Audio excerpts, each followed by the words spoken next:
Hi there, I'm John Shields of Our Common Table. Yes, if you haven't seen them recently, go to our website, www.ourcommontable.org, to see all the latest, greatest Chesapeake bites. But that's not really why I'm here.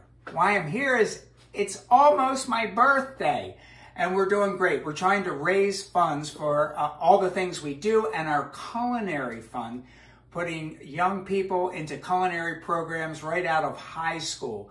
And we're doing great. We have 10 of them in. We want to get more in. And we're doing great with our fundraising so far, but we're trying to climb our way up. We need $5,000 to continue this program. So anything that you can do to help would be greatly appreciated. You know, I don't need any more crab tchotchke. I love it. I love my tchotchke, but I have so much of it. Anyway, please check out ourcommontable.org, see the Chesapeake Bites and all the things that we're doing to champion the Bay.